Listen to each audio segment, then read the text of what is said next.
Hello guys, good evening sa inyo guys. Another vlog video tayo ngayon guys. Yan, meron tayong inubuting-ting ngayon na emergency light. Bali kasi ito, nilagyan ko na siya ng PMS tsaka speed controller niya guys. Yan. Medyo magulo lang yung aking wire. Tapos ito yung nabili ko na sa Lazada guys. Yung kanyang Type-C na pwede mo siya i-charge.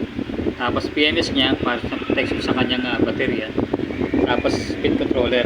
Yung sinasabi sa inyo guys na pwede mo siyang hinaan at saka laksan. Ito yan guys oh.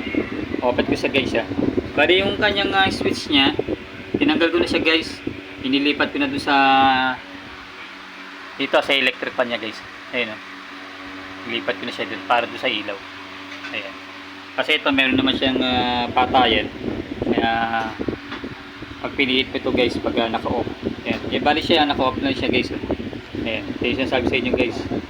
Pwede sa ilaw, pwede sa electric fan na maliit guys. Ayan. Ito guys testing ko na sa inyo guys Pilitin ko lang ito. Ayan. Habang hindi ko pa siya binubuo. Ayan. Ayan. Meron na siyang indicator light. Ayan guys.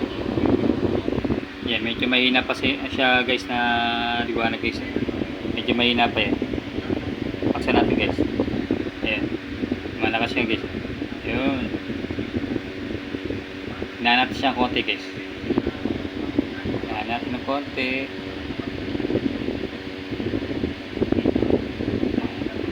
Hina pa. Ayan. Hina na siya guys. Tansyahin nyo lang kung gusto nyo ng maliwanag o medyo mahina lang guys. Yan, mahina siya guys. Pero pag tinodo mo, yan, ganyan siya kalakas guys. Ayun. Ayun na siya guys, malakas niya. Yan.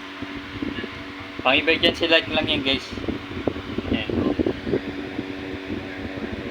Tapos, ang gagawin ko rito, titignan kung aabot siya hanggang magdamag yung liwanag ng ilaw niya guys. Orasa ko muna siya guys.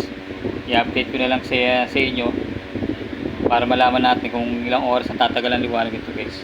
Pero ang gagawin ko muna siya guys, i-full charge ko muna siya dito. Ayan, yung nabili ko sa Lazada. Pwede mo siya isaksak dito sa Type-C. Ayan, yung pinaka Type-C niya. Ayan, dalawang baterya nilagay ko siya guys na medyo malaki, hindi katulad dito 4 kasi maliliit lang siya guys. Pero ano siya, lithium battery din siya guys na 3.7 volts. Ito ganun din guys, 3.7 volts. Ayan. Ayan guys nakalagay 3.7 volts. Ang pinagkaiba nga lang kasi nito, ito medyo maliit siya pero lithium battery din siya guys na 3.7 volts. Pero 4 yung nilagay ko. Dito 2. Ayan. Try natin siya guys na i-charge. Charge natin guys. Okay. Patay ko muna yung aking solar. Hindi ko na kailangan to. Ayan. Pasaksak natin guys sa Type-C para ma-charge yung baterya niya. Ayan. Nag-charge yan guys. Pag nag-full charge yan, kulay blue yan guys. Kulay blue. Ito kulay blue. Tapos ito, yung kanyang Type-C. Pag nag-charge, kulay pula. Pag nag-full charge, kulay green naman. Ito kulay blue. Ayan. Kulay blue. Pag nag-full charge to,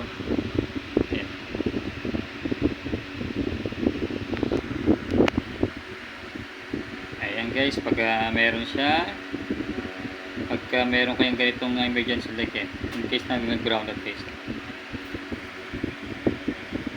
tapos pwede natin guys pabalik. Ayun, mina na siya guys ganyan siya kainit. Tapos i-off na lang siya. Ayun, off na. Ayan na guys, assemble ko muna to guys.